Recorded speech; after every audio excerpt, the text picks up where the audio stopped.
Hi there. Welcome, everybody, and thank you for joining us here at Unique Genius in 33, part of the Strong Communities uh, community. Goodness gracious, the word just left me right this second.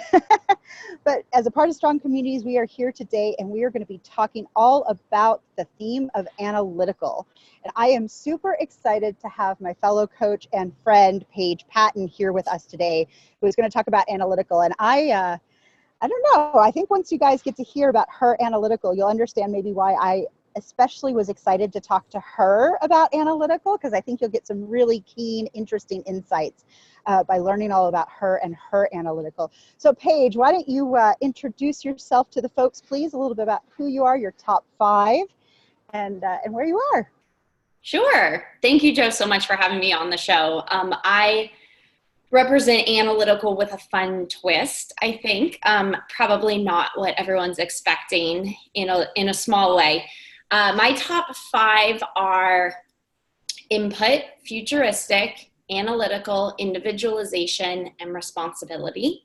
I am calling in from Las Vegas, Nevada, and I am a strengths coach who facilitates team building sessions. And I work with organizations, either, corporate America, for-profit, with the intent of focusing on gender dynamics. So that's a lot of my passion, is working with organizations that are facing some challenges, perhaps with just having different genders and show up in the same place. And how do we bring the strengths lens into that environment and really focus on strengths and what brings us together. Right, absolutely. And I think when people say you're analytical, I think that'll actually almost make sense why that's become a focus for you. So I'm super excited about that. Yeah. So we're going to start today. So just so everyone knows, according to the Clifton Strengths themes, people exceptionally talented in the analytical theme search for reasons and causes. They have the ability to think about all of the factors that might affect the situation. So now that we've got that on the table and we know what we're talking about, I want to ask you a question. I start with this all the time. What do you love about your analytical, Paige? I love that. Well, when you say, we can think through causes and outcomes of situations, I love that I feel like sometimes I am 5 steps ahead of people. Like I'm in these situations where just out, general day, not even at work, and someone will be like, why would that person park there? Or why is that person walking over there? And it's like, duh, can't you put together all these factors of this environment? Like, it's so obvious why that person parked there. But it's this constant reminder that I'm putting all of these puzzle pieces together that may not be obvious for other people. Right. I also love that friends and colleagues value the side of me that is objective. So I bring that reasoning and that objective rationale with me, or I carry it around whether I want to or not. Right. But they know that they can come to me for that objective opinion or for that advice that is coming from like the rational side, versus maybe thinking about a situation from that emotional side. Right. I don't know if you want this. Sherry Strong, I don't know if you want to mute yourself because your image keeps popping up on the video. I don't know if that's going to mess with the recording or not. Just wanted to put that out there. Joe Self, thanks, Sherry. Joe, should I talk about what I love in terms of my analytical with people? Yes, because I think that's your special little gift there. Thanks. So those are I've based a whole career on analytical, actually. And what I love so much is I like to joke that people are my data points. And so I think that a lot of people, when they think about analytical and they think about this very, thoughtful, objective, almost robot-like type of personality, and they think, that person's boring or not fun or I don't want to them, right? And My analytical is fueled by people. Like, it is all about, connecting people and having people really as my data points. And so it's very, as much as I can be in my head and thoughtful, it's very outward at the same time, if that makes sense. Like I'm constantly using it with my relationships. And so the way I was able to build a career with it, which I didn't even know, like I didn't know what all of this strengths language was until a couple of years ago. But 15 years ago, I got in a career of qualitative research. So qualitative market research, focus groups, ethnographies, where really I was banking on my abilities to ask people the right questions to get the information that we needed and to analyze and synthesize that data, right? Synthesize that information for my clients.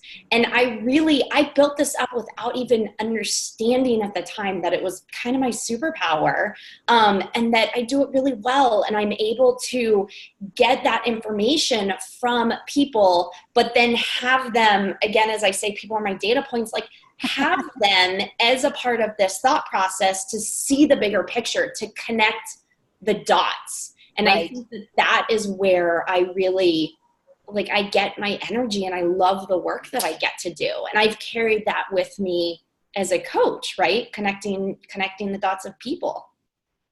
Right. And I think you even told me at one point when we had been talking before, didn't you mention that you had even considered studying anthropology? Like you've been really interested in anthropology as a degree, which it's funny. So, Paige and I have actually done a little work together. And so we've been through some of this, and there's an exercise that I do with people that a couple of you on here know the exercise that I do with theme dynamics, right? And when Paige was describing all of her talents to me, every single one of them had a focus on people, a focus on relationships. And I'm looking at her top 5 going, okay, this can't just be individualization strong. Like there's got to be something more here. And I said, you got to tell me your 6 through 10, right? And then we get into some more relationship pieces and I go, oh, right. It makes so much sense now, because it's true. We all have this sort of perception or almost even like a prejudice, right? That stereotype of somebody being analytical and just being, lacking emotion, or being kind of cold and just being all about the data and the proof and the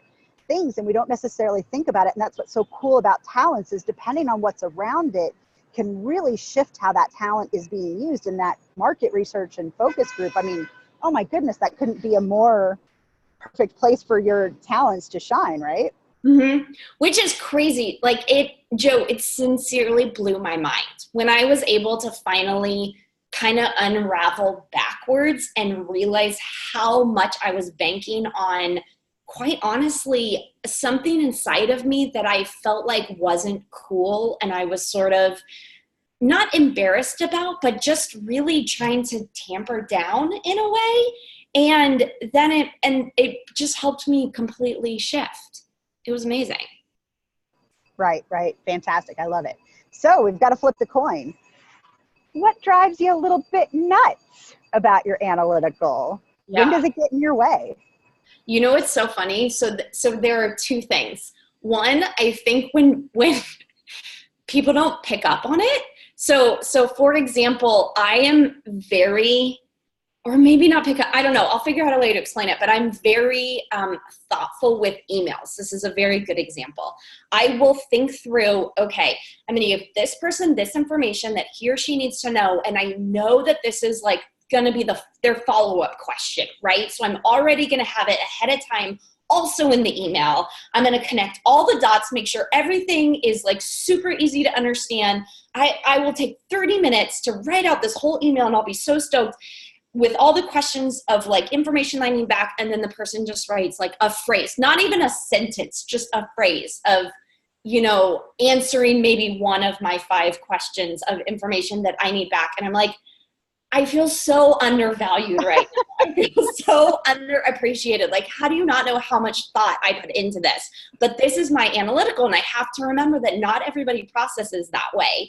And I actually had someone recently where I went out of my way to thank that person for her highly detailed email because it fueled my analytical.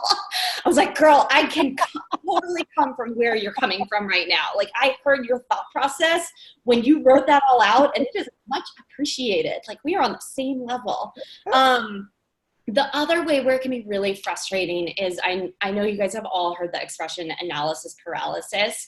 That has been a constant struggle. And I think that's where I was a lot in like the basement, so to speak, or feeling really like not excited about the analytical side of myself as I was growing in my career and just growing as a human being. And this whole thing of analysis paralysis, it gets frustrating when you know that about yourself and then other people are saying it to you also, and they're like, Paige, don't let your analysis get the best of you. And I'm like, I know, I'm already struggling, like I'm aware of this. And so, but that being said, I do think that this is where we can talk about really, really important complementary partnerships. And I think that when I'm working with people who do understand that about me, and know when to step in from that side of, not frustration, because I'm already frustrated, but compassion and helpfulness, and say, you know what, I know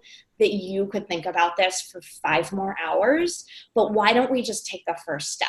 Like, we have enough information here. I think one of the things that's hard for me is I want all the information to connect all the dots to feel 100%. And it's like, that's not how the real world works, right? Like, the real world does not work with everything being 100%.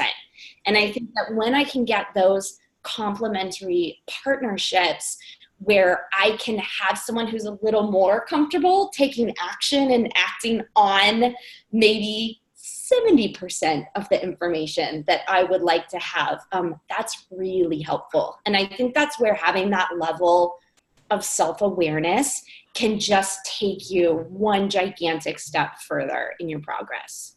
Right. No, I totally agree with that. And I think it's really good because I'm going to bring this up, and I think you might talk about it a little bit more, so I don't want to dig too deep right here. But I think, one of the things you said about that analysis paralysis in information is there's really a need to know. There's like a need to ask the questions, a need to do that. And so, and I have to say, my husband has analytical, so of course it gets treated a little differently with me, right? But you get question after question after question, and it starts to feel like an interrogation versus just trying to get information out. So I think when someone has analytical, and you can like at least in your head go, okay, this isn't about me, this is about them, right? And just relieve some of that. And then you having analytical and say, look, I'm sorry, there's like 5 questions I really need to ask you. Like, I don't mean if this, I hope this doesn't feel like an interrogation, but this is, what I need to know in order for me to move forward, right? And then it makes those conversations easier, and they just come from a positive place instead of coming from that like place, right? Yeah, absolutely. Well, and my analytical with my input is a little more on the side because I could just keep doing wanting information.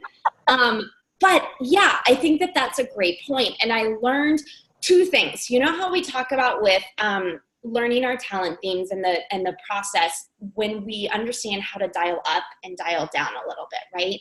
And I think that, again, with that level of self-awareness, there are moments where I realized now as an adult, which I didn't as a kid, right? Where I realized, hey, let's dial this back and maybe just ask, like, I know all the questions that I want to ask, and maybe I can just choose like the top 2 or 3 that are the most important, right? Kind of like, so synthesize my own self before. Start slow. Yeah, totally. But the other thing that I realized, and it's funny because, again, I realized I needed to do this before having the strengths language to really be able to pinpoint what's going on. But I realized when I was in a corporate office, I started to sort of proactively explain myself to people. And I would say, I like So for example, I'm the qualitative side, right? And then there's quantitative research, and they're working on surveys. And so I would have these partnerships where I would have to take information that someone gathered in a survey and use it for focus groups, right? So a little background. So I would say to this person, well, how'd you decide to ask these questions? And how did you connect the dots to get like this conclusion? And I remember this one guy that I worked with, and he's amazing, and we had a great personal relationship, but I could tell he would get frustrated. And he would say, he wouldn't even say, but I could tell by his body language, right? Of like, why is she challenging me? And that's where I realized to proactively communicate, hey, listen, I'll be your greatest champion of all this information that you give me if you help me understand how you got there. So just help me connect the dots. It isn't a challenge, but it's a need. Like I need that to be able to take that next step and to do my job well and to promote how you did your job. And it's like, once I was able to kind of almost like take down the wall, right? Because I think questions can feel like a wall. It can feel like a challenge or a barrier. And once I was able to take that and take ego out of it and say, this is really just to help me get to the next step. And then it was received a little bit better. Great. All right. So you ready for my favorite question? Mm-hmm. When do you recognize your analytical showing up? Like, what's the earliest age or earliest memory you have of analytical in your life? So I have a really bad memory, but I will say the earliest for me that I remember, I think is probably third grade, or maybe I think like third grade, when I was learning how to write reports. And this is going to sound so nerdy, but like I loved writing reports. And I think that I got to use that thought process. Like we did that process of, how do you take a topic that you're interested in? Like, I think I wrote a report on sea turtles. For some reason, sea turtles are standing out to me. But it was like, how do you look up? Do you guys remember encyclopedias? Like, remember that? Oh, yeah. Like, I remember loving ancient Google. I know. Like, what's Google? I don't even know. But I remember pouring through encyclopedias and the process of gathering information and synthesizing it to write a report and go through the thought process was really exciting for me. Like it was a good challenge. And I feel like a lot of that was my analytical being fed. I'll say though, my mom will tell you that the earliest was from being a baby and a toddler. To this day, she'll say, I was that kid that was constantly just looking around the room, taking everything in, not talking a lot, but really analyzing the people in the room and the situation of what's going on. And my mom, again, like even before we had the strengths language, my mom would always say that of like, I was highly analytical ever since I was a baby, just wow. Processing and taking it in. That's fascinating. I love that. Yeah. I think that's, in a weird way, I feel like analytical is one of those talent themes that doesn't feel very kid-like.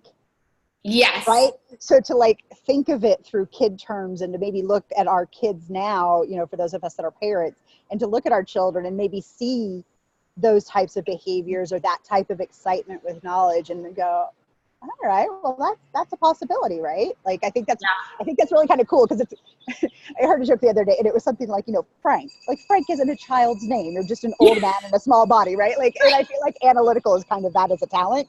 Yeah. It's the Frank of talent theme. It's the Frank of talent theme. That's so funny. Yeah. But I was trying to think because I don't think I was that kid that like pulled things apart and wanted to put it together to see how it worked. Like I wasn't analytical in that way, but I was about my environment and my surroundings and the people, right? Individual, and that individualization too. Like what makes that person tick? What makes that person tick? What makes that person tick? Exactly. Right? And breaking that information down, looking at patterns. Yeah, absolutely. I can totally see that. And I want to share one other thing because Joe, I was looking at something that I wrote down when I was working with you. And I wanted to, I was like, what was that fun thing that I wrote down of like how I describe analytical? And I said, I'm a resourceful wizard who sees stories in information, right? And I remember when I wrote that, it was cracking me up because I never, ever, ever, ever, ever in my life thought I would ever call myself a wizard.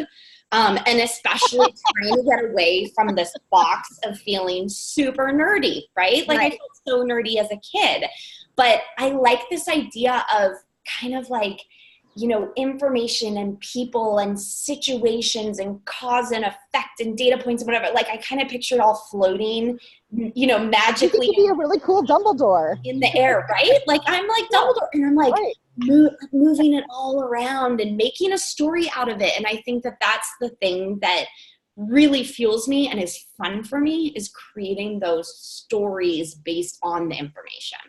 Right. I love that. I love that. So we've talked a little bit about how people can perceive analytical, what some of our prejudices or stereotypes are of analytical. So what would you want people to know about analytical to help them understand it and maybe take away some of the misunderstanding that comes with it? I think it's going back to what I was saying of you're not just a robot. I think that it can be, I've had so many people in my life say, Paige, smile. And I'm just like, I struggle so much with that because I think that I can come across extremely serious, and that's like me going through the thought process. And so I don't know. I mean, I kind of smile anyway because I'm a happy person, but I think like that's something I struggle with, is kind of that perception of analytical people being, you know, always so serious and kind of robot-like. And kind of not fun almost to be around. And that's something that I want to say, like, hey, we can't be fun. Fun? And we can be really great to work with, honestly, because I can help you see those steps that maybe you're not seeing that you have to take. Or see the effects of some of the steps maybe that you want to take. And this is where I think like people who are highly analytical, if you can kind of allow them the time and space to think through a little bit, cause yeah, like maybe I'm not always going to be able to jump immediately with a decision, but if I have the time and space, I can be a really great partner and friend. No, I love that. I would agree with that. I would agree with that with what I know of you. So, all right. Now, if you were to think of a famous person or someone you admire, and it could even be a family member, but who do you associate with analytical that you kind of would look up to or admire?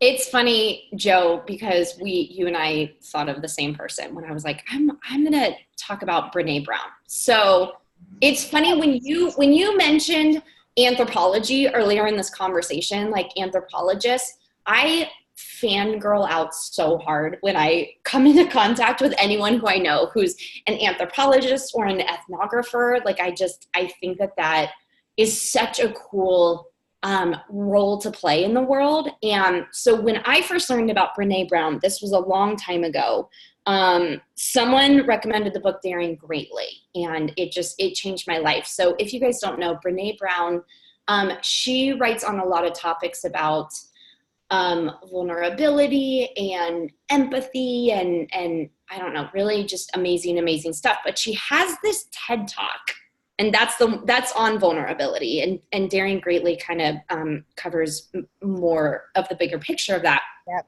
But she, in the beginning of her TED Talk, she explains that someone was saying, well, Brene, I don't know how to describe you because you're a researcher, but I'm worried that people are going to think you're boring and they're not going to want to watch your TED Talk if I just call you a researcher. And I'm like, I hear her say the sentence and I'm like, oh my God, story of my life. Like I'm constantly trying to battle that image, right? Of being like boring and lame. Right. And too serious, right? But then she goes, so I want to call you a storyteller. And then Brene's thought process is kicking in of like, a storyteller? What? Like, why don't you just call me a magical pixie or something like that, right? Yeah. And I'm like, I mean, as these words are coming out of her mouth, I'm like, you are inside my head right now. Like, it is amazing to hear Brene Brown's thought process. And we, not only do we share similar interests, like she's also a qualitative researcher, which is crazy because that's like, I'm a fan of her and that's what I have done. And it fits, but also she was able, I wrote it down. She says, you know what, I am a storyteller because stories are data with a soul. And I like that, just, it gives me goosebumps. Like that gives me goosebumps even when you say it. Like, I love that. And that your people are your data points, right? It's very much along that same line, which is why I thought of Brene Brown when I thought of you. So I loved that that's who you came up with, because I do feel like there's something very similar between the two of you. Absolutely. Yeah. And I take that as a huge compliment. I like, my goal in life is to be in the same room with Brene Brown at one point where I can just kind of like touch her shoulder, and then like the rest of my life will be amazing. But yeah, stories are data with a soul. And I think that that's like it. Yeah. That's analytical right there. Kind of with all the glory and struggles, right? Cause we do, like, I think that there's a little bit of insecurity that kind of comes with the image of analytical, which is why I love that you're asking these questions to help us kind of, you know, promote it in sort of a cooler way. Analytical can be cool. It's true. We swear. Yeah. So do any of you guys we have about 5 minutes left, and I have one more question for Paige, but I want to give anyone who's here a chance to ask a question. I know Sherry had put in the chat that she had a bunch of questions for you, but had to hop off. So anyone here have a question for Paige? And you're welcome to take yourself off the mic and ask live or throw it in the chat, whichever you'd like. So while you're taking a second to think about it, so my very last question for you today, Paige, is what do you want people to know about strengths? What it has done for you, what you think it can do for other people? Oh my gosh. Do you have another hour or 5? You've got about 2 minutes. Okay. I can do this. Okay. So I mentioned before, I think the level of self-awareness, I think that just being able to, I mean, we talk about strengths as being a lens of seeing what's right with you, right? And not trying to fix what's wrong. And I think that especially if you are a very analytical person, such as myself, like you are constantly in your head thinking about those things of, I should be better at this, and I didn't do this as well last time, and how can I improve? And it can be really exhausting. And I think that when you have this language to use to communicate with other people how you work and how you function, right? But then also this internal awareness, it has done so much for me with confidence, with understanding, with working better with others, with personal relationships. Like I am a happier person because I understand how I am and how I work, and certain things that I thought were annoying, like all my questions that I ask. And I just thought that, like, you know, what's wrong with me? What's wrong with me? Why does my family want to kick me out if I ask one more question? But then it was like, oh no, wait, now that I understand that this is kind of my superpower and I made a whole career on it, and this is how I can use it moving forward. And especially with my new career in coaching, and I can use it for good and not evil, right? So it's like, once we can wrap our brains around that and learn how to dial up and dial down and manage it, in certain situations, like it's life-changing. I mean, it's such a fun journey to be on. It's fun. I think that's what I want people to know, is like, it's cool to do this. It's fun to learn about yourself on a higher level. Right. Oh, I love that, Paige. Thank you so much. Well, it looks like everybody has just loved your information today, because nobody has a question at the moment. But okay. I just want to say thank you so much for your time. Thank you for being such a breath of fresh air when it comes to analytical and what we might think about it. And I think you've really given us a lot of food for thought on what analytical can look like, as opposed to what we might think it should look like. So I really do appreciate that, because you have such a fabulous bubbly personality, and I just love that everything goes with it. That this was a lot of fun. Thank you so much for your time. Yeah, thank you, Joe, for inviting me on here. This was really fun. I appreciate it. Yes, And Rhonda says, great insights about analytical. Thank you. Thank you, Rhonda. Yeah. So for those of you who are still with us, as always, you know that we have our Alexa flash briefings. So if you happen to have an Alexa in your house or have the application on your phone, you can say, Alexa, play the Strong Communities flash briefing for me, and they will do it for you. You can also tune in to Podbean for our Strong Communities podcast on Podbean, which is the same as the flash briefing if you don't have Alexa. And I encourage you to start listening to a few of these because we will be doing a Ranger next week here on Unique Genius in 33, but we're actually about to wrap up all 34 themes by next week, and we'll be starting a new series around the talents on communication styles and questions to ask each of the talents. And we'll want to really get some great dialogue from you, so be sure to like our Facebook page, Strengths-Based Strong Communities. That's the Facebook page, Strengths-Based Strong Communities, and be a part of the conversation with us. We look forward to seeing you there. So thanks everybody for tuning in. We'll see you next week. I'll be back in Lima, Peru, but signing off from sunny Mexico City, Mexico. Appreciate your time. Have a great day, and let's start building those strong communities together.